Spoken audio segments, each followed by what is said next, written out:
Age: over 300 years.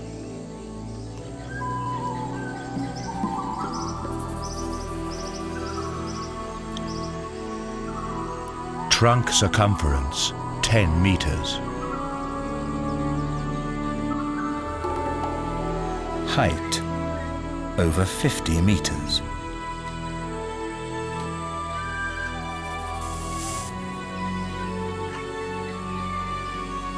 It supports innumerable plants, offers nectar in abundance, and feeds over 60 animal species with its fruit.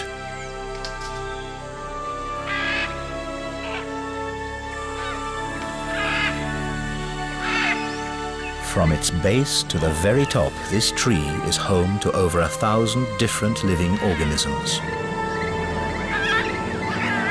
Almendro, the tree of life.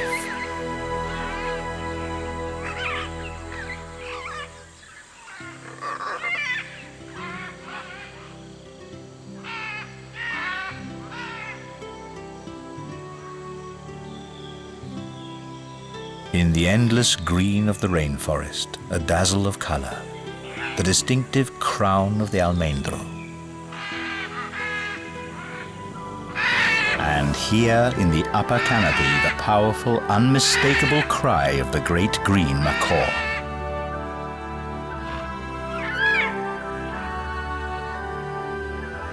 These two beauties of the tropics, the Almendro tree and the Great Green Macaw, live together in close harmony.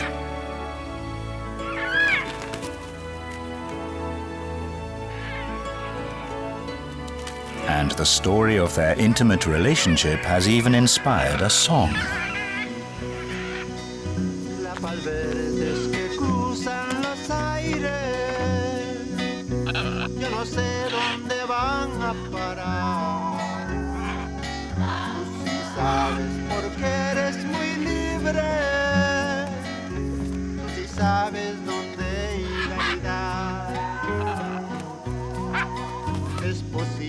Que allá en un almendro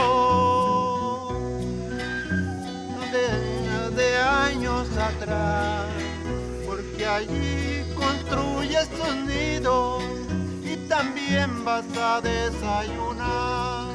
Though celebrated in song, reality tells a different story. Together, the Almendro and the Green Macaw face an uncertain future, for their shared home is the rapidly dwindling rainforest that stretches along Central America's Atlantic coast from Honduras to Colombia. There is hope. In Costa Rica, right at the center of the narrow land bridge that connects South America with the north. The name Costa Rica, the rich coast, is well deserved. It is home to an incredible number of species, one of the most intense concentrations of biodiversity on Earth.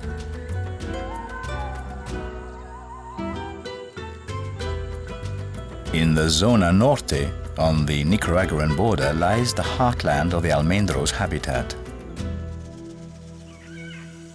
Giants of the forest, the upper branches of the Almendros rise above the canopy and form green islands at dizzying heights. Though the surrounding forest teems with life, a single Almendro is itself a microcosm of nature. It offers a galaxy of habitats. Each level opens onto a new world, and each world attracts different species.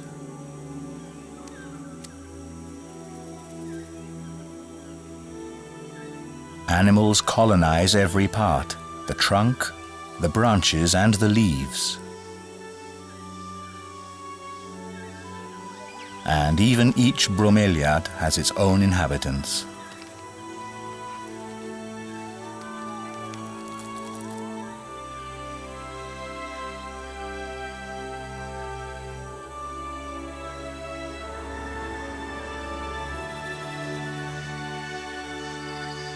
But once a year, the Almendro offers an additional attraction, a generous feast of the fruit that gives the tree its name, almendros, the Spanish word for almonds.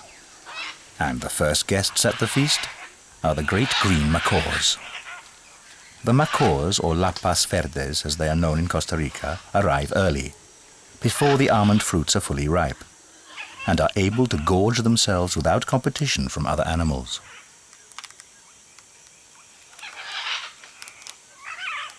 Uninterested in the outer pulp, the macaw uses its strong beak to break through the tough inner husk and get to its favorite delicacy, almond kernel.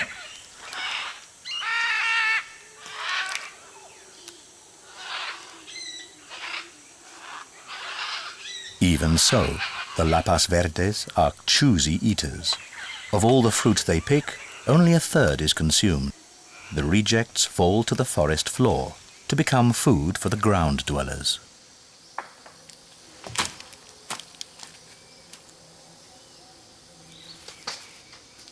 The sound of almendros hitting the ground alerts the agoutis.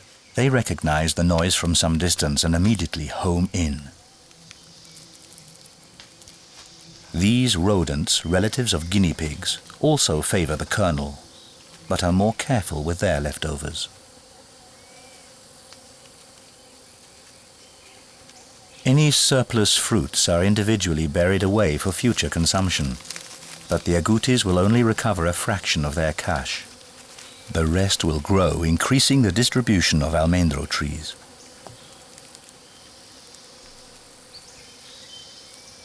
The forest floor, alive with thousands of buzzing mosquitoes, is humid and dark. And it can be a place of danger. The broad trunk of the almendro tree offers sanctuary for some.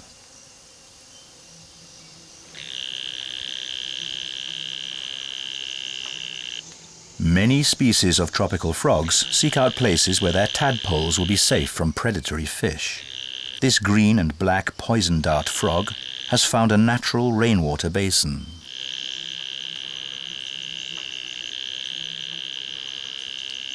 The frog lays its eggs on the forest floor and then transports the tadpoles to the safety of the water as soon as they hatch.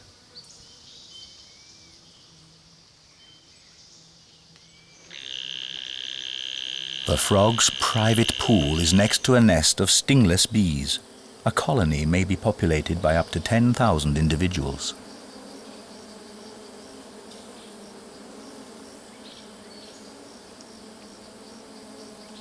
The bees play a vital role in the pollination of forest plants, some of which are familiar to us as popular evergreen houseplants, such as this philodendron.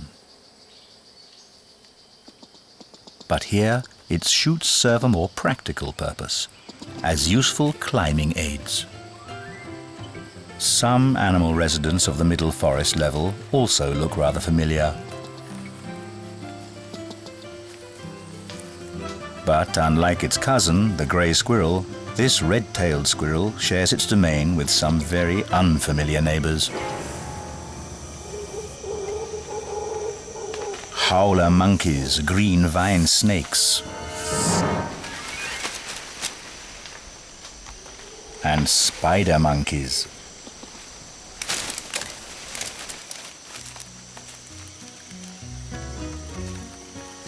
The almendro offers privacy only in its upper level, high above most other trees.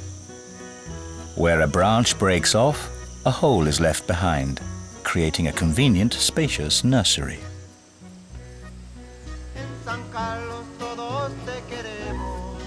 También viajas a Sarapiquí, das vueltillas por Nicaragua, pero luego regresas aquí. Das vueltillas por Nicaragua, pero luego regresas aquí. Most macaw couples are regulars.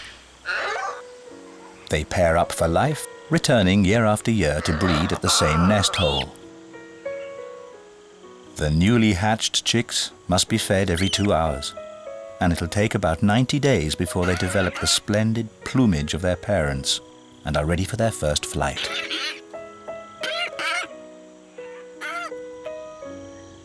Until then, the Almendro nest holes, some up to 1 meter in depth, provide the vulnerable chicks with shelter from the wind and weather. Even in the tropics, protection from the elements is essential. There are 2 main seasons in northeastern Costa Rica, the very rainy wet season and the so-called dry season, when the rain occasionally pauses. Leaves and bromeliads capture most of the deluge. Only a relatively small amount reaches the forest floor.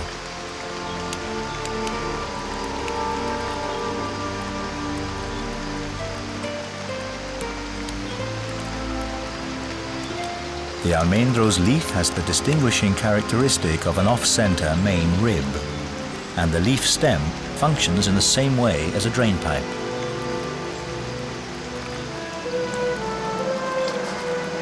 Between November and March, the fruits are ripe.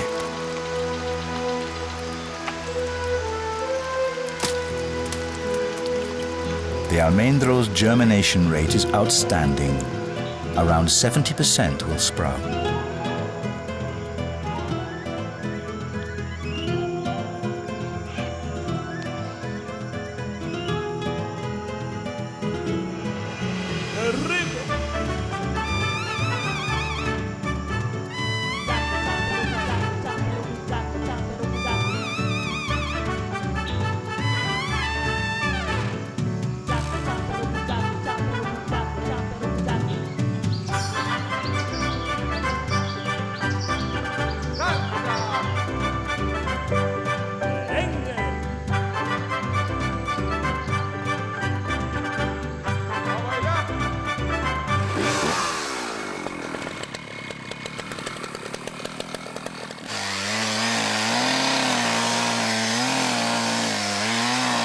But over the past 2 decades, the north has been subjected to the highest deforestation rate in Costa Rica, and the Almendro has suffered.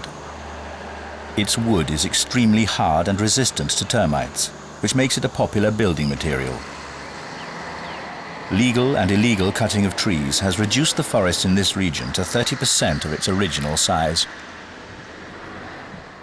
The pace of deforestation is reflected in the alarmingly rapid disappearance of the green macaw.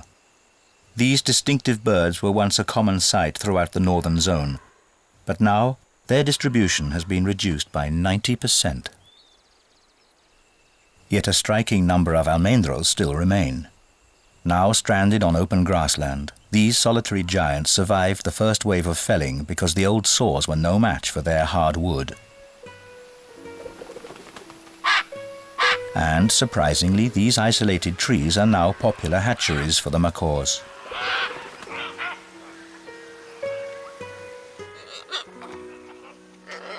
It may be that the continuing destruction of the forest has forced the macaws to set up home here. But few of their natural predators can approach the nests across a wide open field, so perhaps the macaws nest here because the young birds are safer.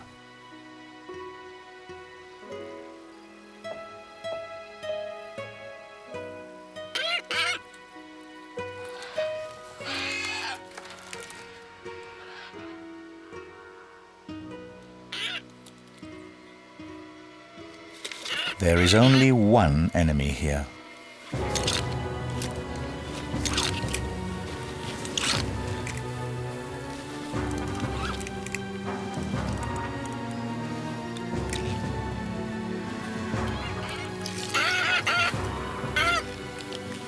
Thieves are contributing heavily to the decimation of the macaw population.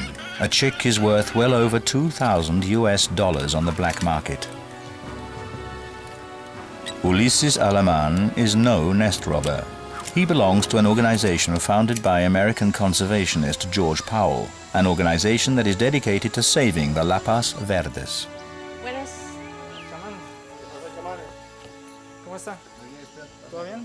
Together with Giselle Monge of Costa Rica and Swiss native Olivier Chassot, he works for the Great Green Macaw Research and Conservation Project.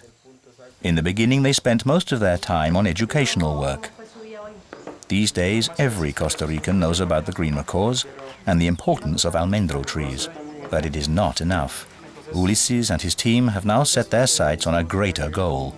They're campaigning for the region to be declared a national park, Parque Nacional Maquenque.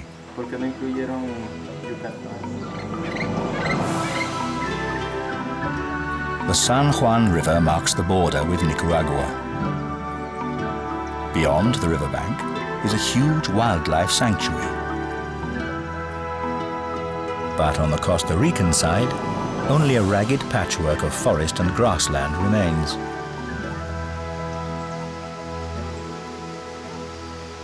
The planned Maquenque National Park will safeguard the remnants of the forest and, in time, perhaps allow them to fully flourish once more.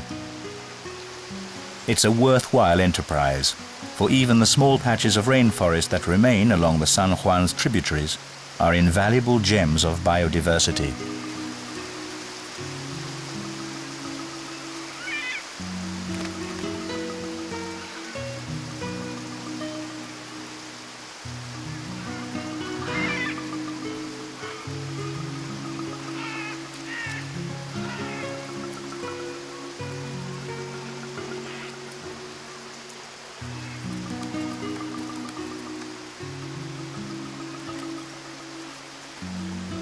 Conditions are perfect for sustaining life. Rainfall and sunshine alternate several times in the course of a single day.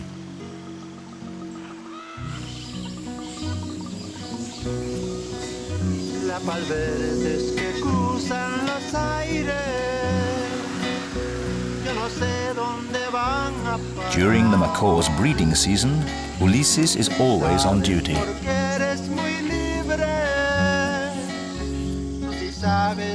Even so, there's time to enjoy the evening spectacle at the Lapas Verdes roosting spot.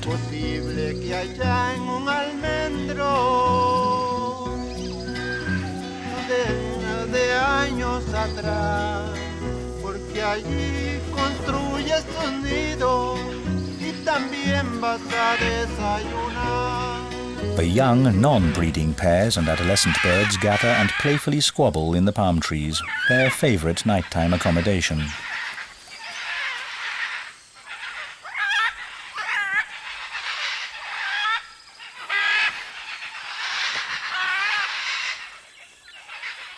Even the toucan has to give way.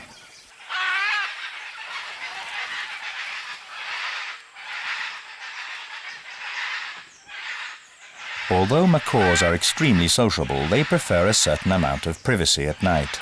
A bird will only allow its partner to sleep in the same palm tree. Birds who have the luxury of an almendro nest hole spend the night there, watching over their youngsters.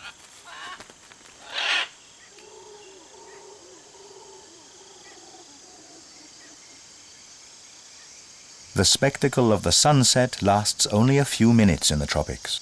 Almost seamlessly, sun is replaced by moon.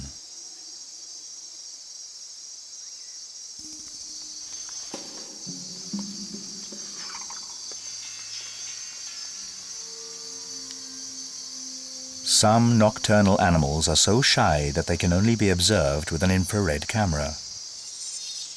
In total darkness, a paca, close relative of the agouti, emerges from the undergrowth.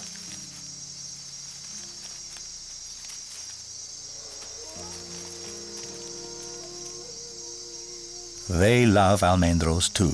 Unable to grip with their front paws, they must search for fruit that is already broken apart.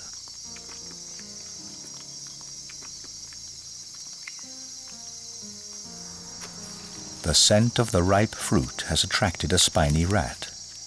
But at such a popular feeding spot, other, more deadly visitors soon arrive.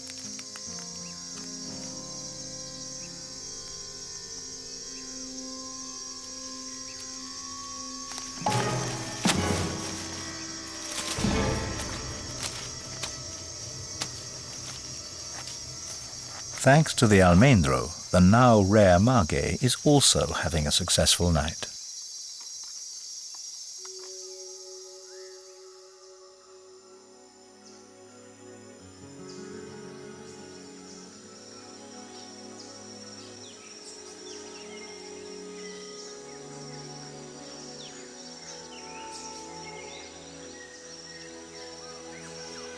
The liveliest time of day in the forest is dawn. Early risers begin to stir, whilst the night shift settles down to sleep.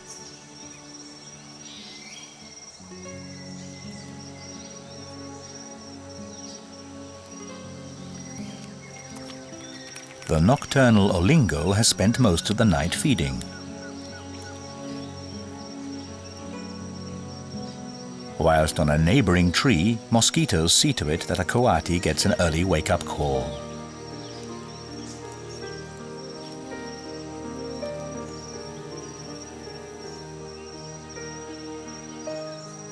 Before sleeping, the olingo quenches its thirst by licking dew from the moss.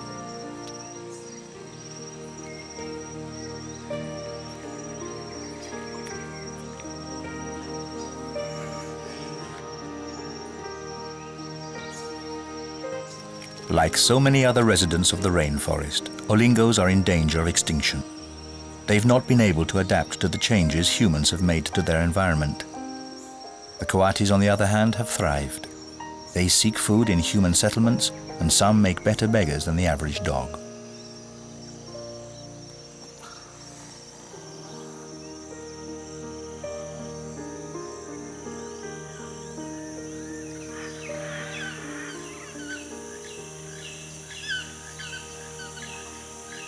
As the dawn chorus reaches a crescendo, the morning light restores color to the land.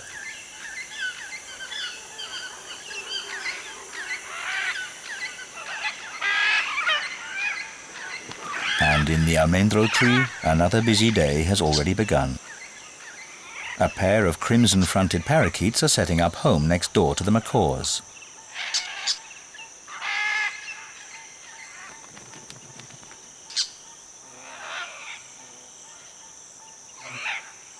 All parrot species are sociable and fond of play and experimentation.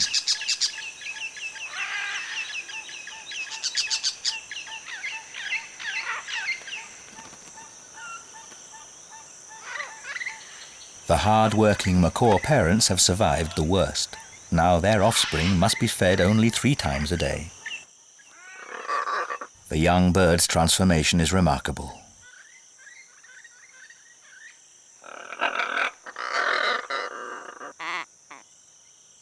Even the macaw's most distinguishing feature, the red forehead, is already fully developed. It seems this year's brood of lapas verdes will soon be ready to fly.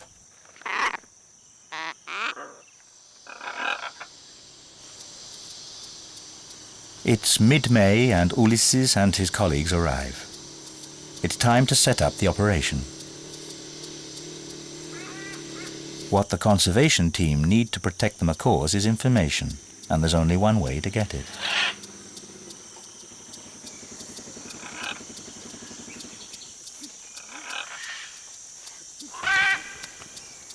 As soon as the parents have left the nest, Ulysses uses a slingshot to propel a thin line over a branch, 40 meters above the ground.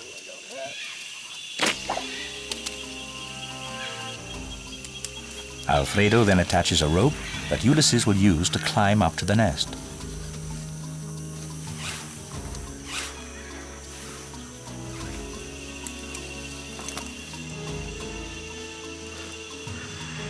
An audience watches from a nearby tree.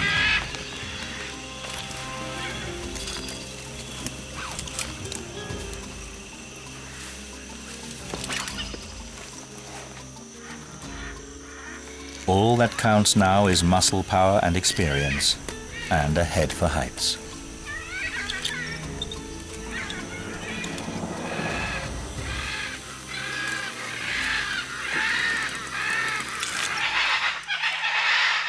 The young birds screech for their lives.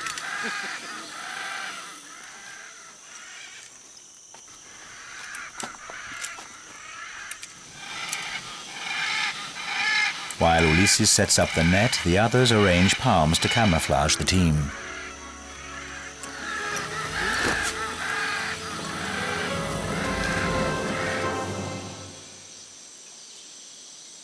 With the net in place, all the team can do now is to wait for the parents to return.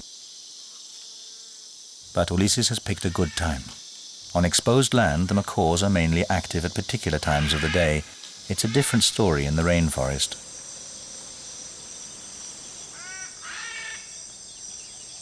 The forest creates its own microclimate.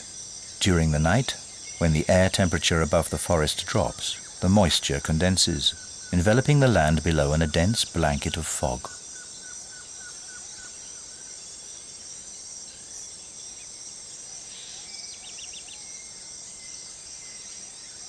As soon as sunlight warms the air, the fog evaporates and will later recondense and fall as rain.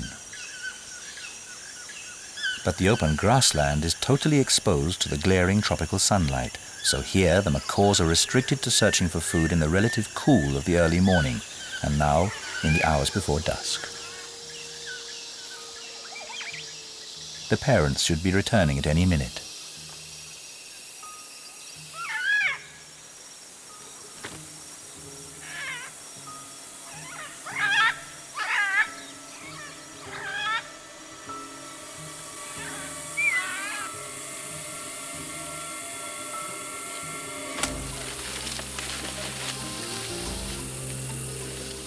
The trap is sprung and Ulysses ascends to collect the macaws for examination, but not without a struggle.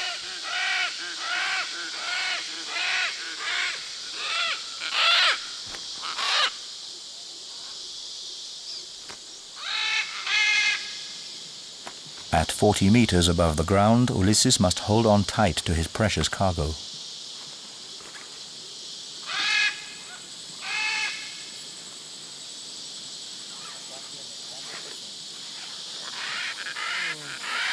The sex of a macaw cannot be determined with the naked eye, only by a blood test. The adult is fitted with a radio transmitter.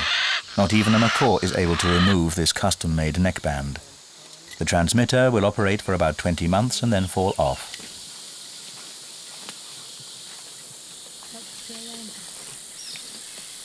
If the young birds survive into adulthood, they too may one day be fitted with a radio transmitter. But for now, a leg band will suffice.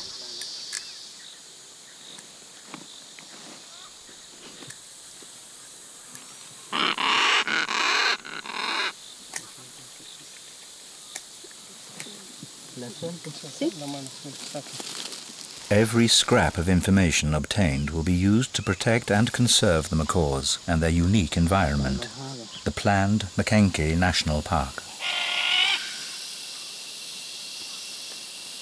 The birds are returned to the nest unharmed, but still protesting. A youngster nips Ulysses on the finger. He will feel the bite for several days.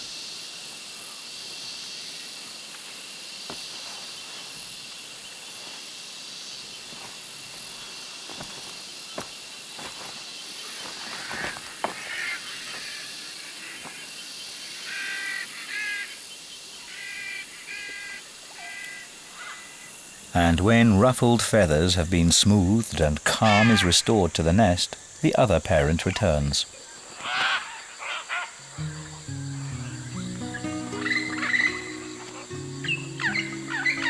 This year, the conservation team has counted 23 active nests, 3 more than last year. The breeding season is coming to an end, and the last of the almendro fruits are now ready. Because of the sweet, intoxicating scent of the ripe fruit, the almendro tree is now more popular than ever.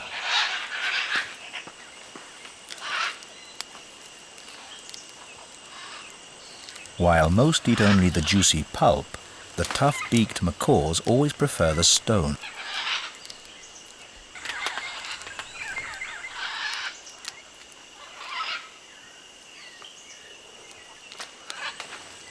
A spider monkey sniffs out the best fruit.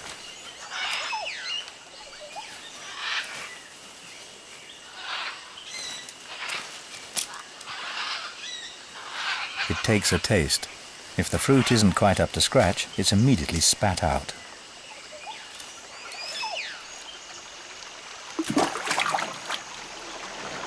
But it's not only mammals who eat almendro. fish enjoy them too.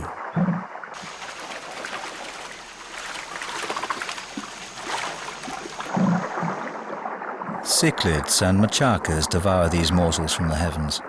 The larger fish simply swallow them whole, while the smaller ones nibble off the soft pulp.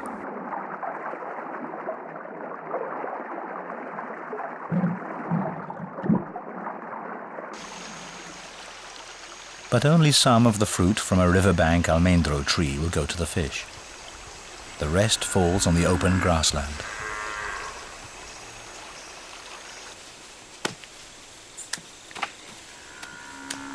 Unusually for a forest tree, almendros germinate even on open ground, but the young plants rarely survive.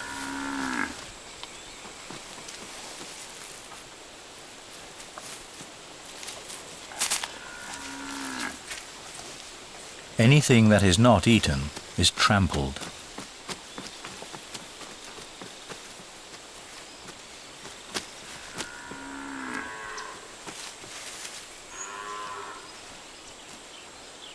The paralyzing heat of the midday sun beats down on the land. In the forest, the temperature is constant, but there are other problems to contend with.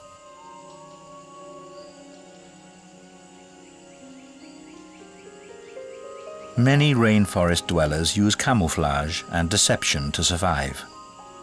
Some animals adapt their appearance to merge with the vegetation, and plants may masquerade as dangerous creatures.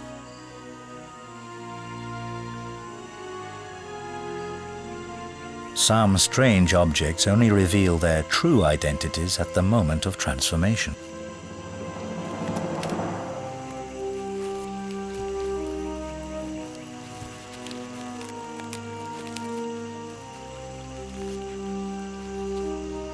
The cocoon has done its job and releases one of the world's most beautiful butterflies.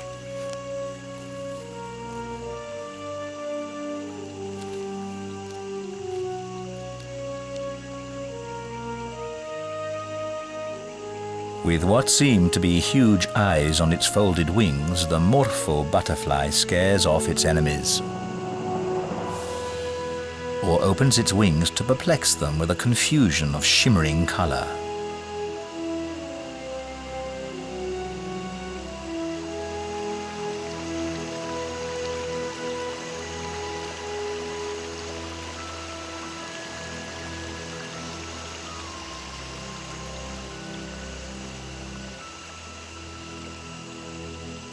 The morpho is one of the last guests at the Almendro feast. Unlike most butterflies, morphos do not seek out nectar, but feed exclusively on the fermenting fallen fruit.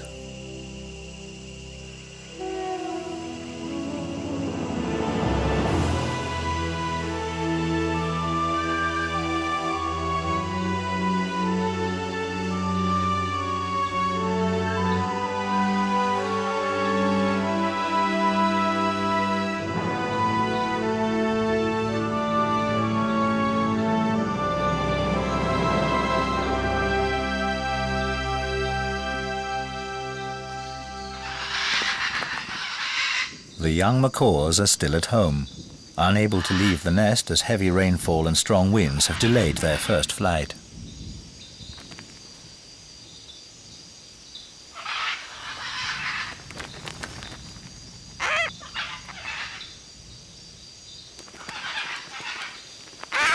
This is one of the last pre-digested meals of almendro kernels that the young will receive at the nest.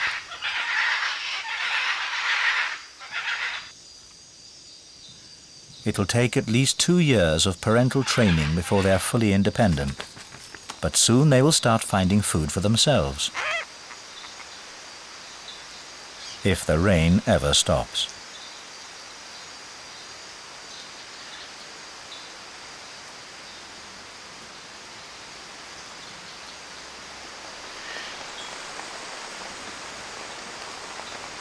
On a nearby bromeliad, a grasshopper tries to escape the downpour. But the shelter is already taken by a rusty wandering spider. Hundreds of thousands of hair-like sensors cover its body and are highly sensitive to changes in air currents, even in a rainstorm.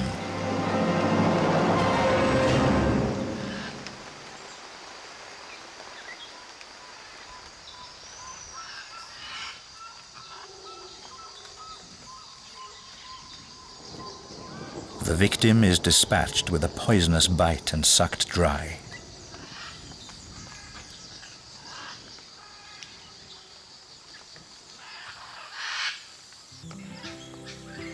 As soon as the rain stops, the macaws emerge to drink at their freshly filled bromeliad.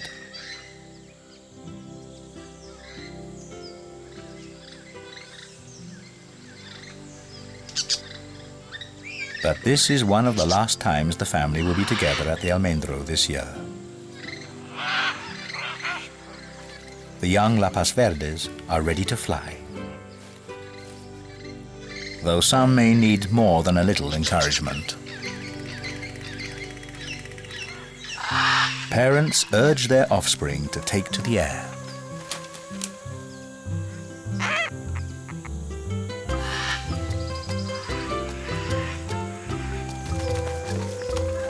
And demonstrate how it's done.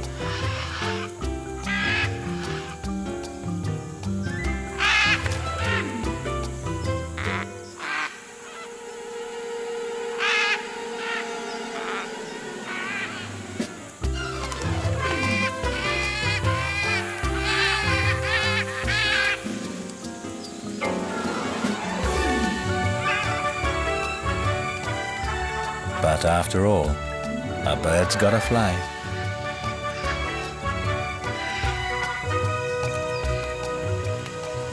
Soon all the macaws will leave the Almendro region. En San Carlos todos te queremos, también viajas a Sarapiquí. They will migrate to the highlands or Nicaragua for the next 6 months, where other trees and other fruits await. Regresas aquí, lapas verdes como las queremos, lapas verdes que sean muy felices, lapas verdes como las cuidamos, nunca, nunca se van a extinguir. After the macaws have left, the almendros burst into flower. A profusion of blossoms in radiant pink attract nectar lovers long into August.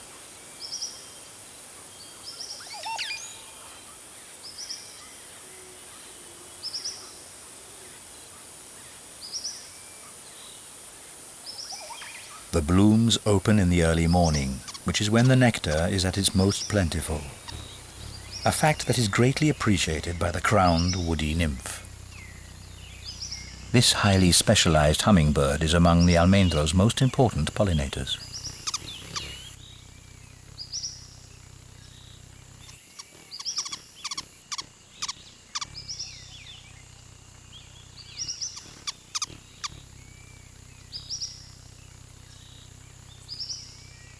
Like the hummingbird, the leafcutter ant is also unique to the New World. It is not a pollinator, but helps the overall fertility of the forest in another way. In just a few days, a colony can strip an entire tree and return the biomass to the ground. The ants do not care whether they take the leaves or the flowers. What's important is their foodstuff, the microscopic fungus that grows on the vegetation.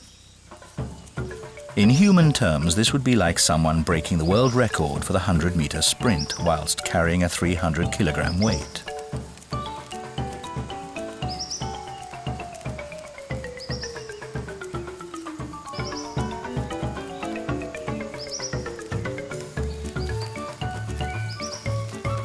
The little passengers are anything but lazy. They are bodyguards assigned to protect the workers.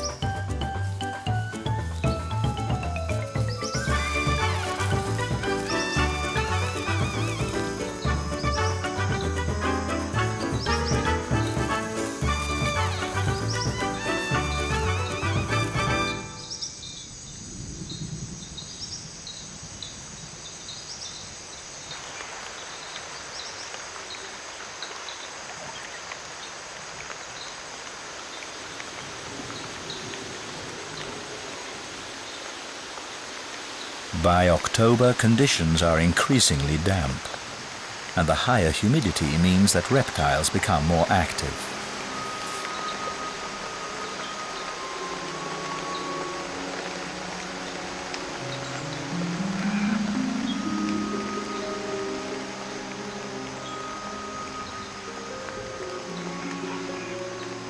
Eyelash palm pit vipers can be born in any one of 6 colors.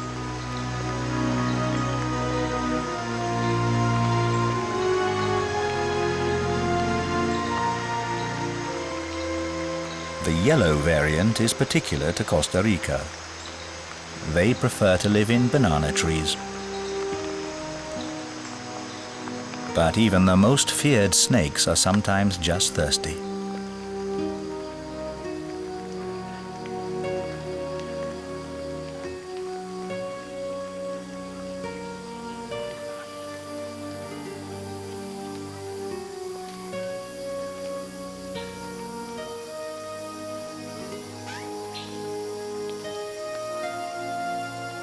The highly venomous fer de lance poses no danger today either. This female is retiring to a quiet place to give birth.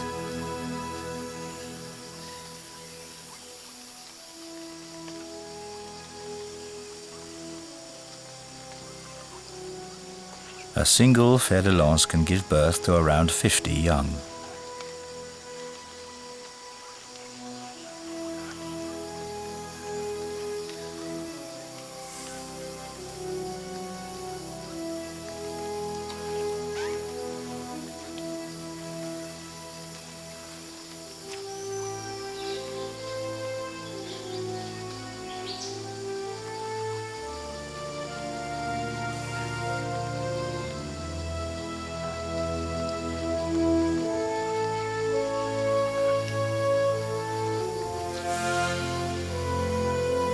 But immediately after birth, the tiny vipers begin leading independent lives.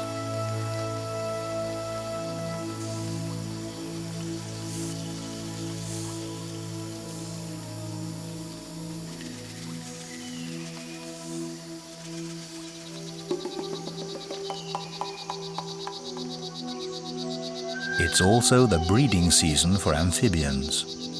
The reproductive cycle of the strawberry poison dart frog is one of the most fascinating in the rainforest. As soon as the tadpoles hatch, the female strawberry poison dart frog carries them away, one at a time, in search of safety, often high above ground.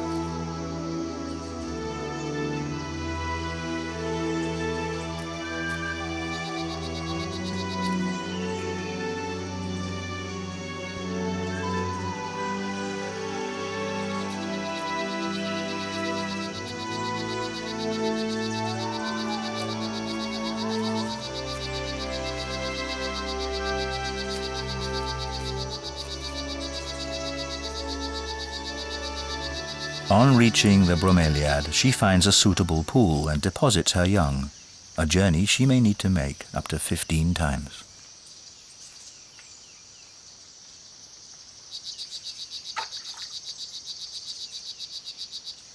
These high-altitude biotopes provide a home for many, from insect larvae to mosquitoes and frogs.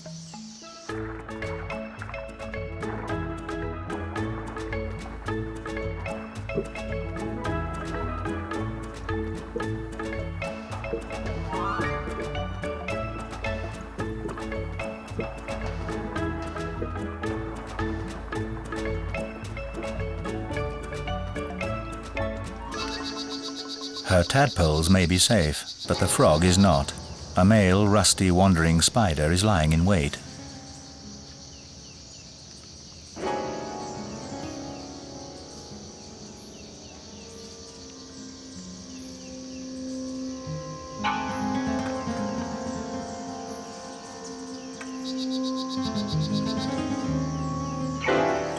Quick as lightning, the frog drops and plays dead. After a few minutes, it attempts another ascent. This time, the frog escapes.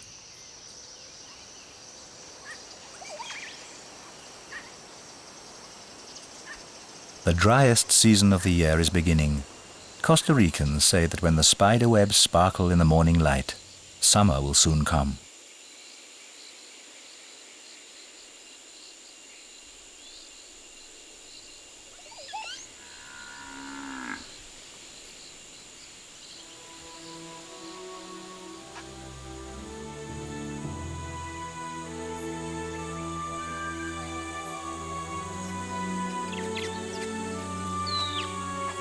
Even as the last almendro blossoms fade, the first heralds of summer begin building their nests.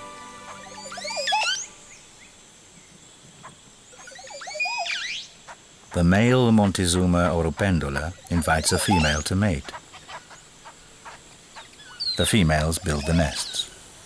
They begin with the entrance to what will be an ingenious structure, and then continue with the walls, weaving them from the inside, blade by blade, until the tube-shaped nests are at least a meter in length.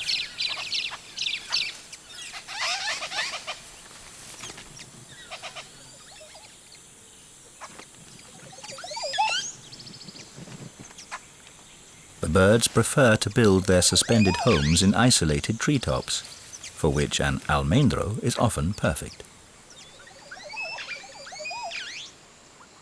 Whilst the Montezuma oropendola festoons the upper branches with its nests, other inhabitants have occupied the ground floor. The hollow trunk is a daytime hideaway for white-lined sack-winged bats. The male bat is kept quite busy during the day. His tasks include defending his territory and watching over his harem of up to 8 females. To keep his many mates captivated, the male collects urine, gland secretions and saliva in his wing sacs to create his own intense perfume.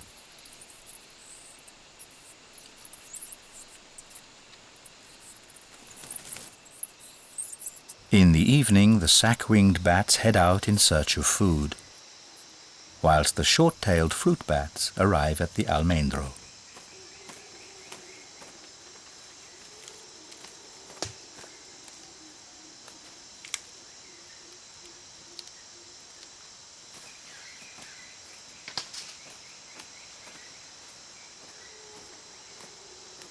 The bats will carry the almendro fruit a considerable distance before settling down to eat, so they too play an important role in the life cycle of the almendro tree.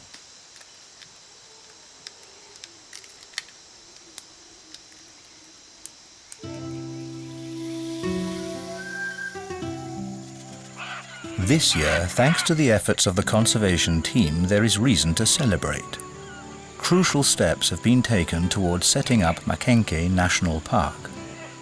And as from the start of the year, the cutting down of all almendros was strictly prohibited.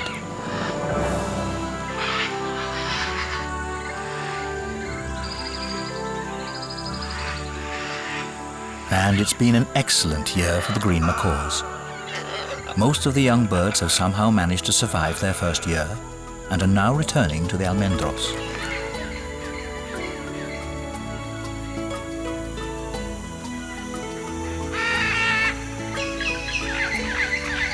They will return to the almendro trees, where they will fall in love,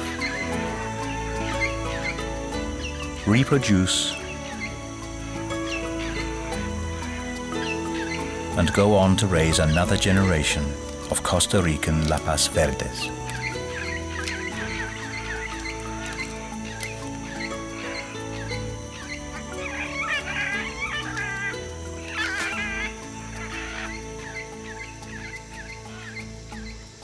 Meanwhile, the macaws are not alone in appreciating this bountiful tree.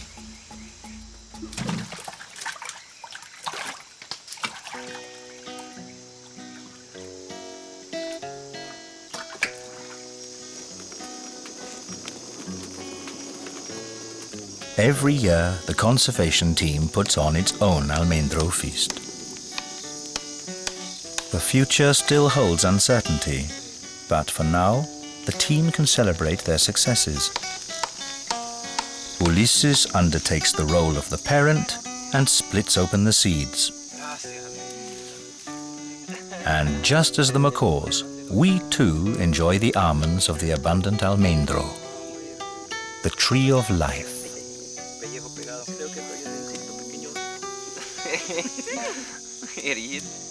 Naturalmente.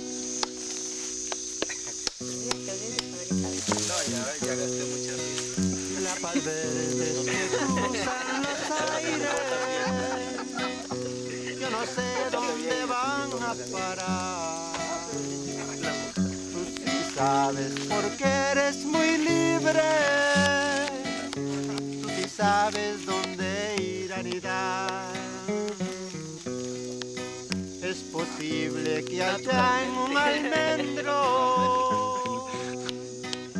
donde de años atrás, porque allí construyes tus nidos y también vas a desayunar. Las paz verdes como las queremos, las paz verdes que sean muy felices. Las paz verdes como las cuidamos, nunca, nunca se van a extinguir. Las paz verdes como las queremos, las paz verdes que sean muy felices. Las paz verdes como las cuidamos, nunca, nunca se van a extinguir. Las paz verdes como las cuidamos, nunca, nunca se van a extinguir.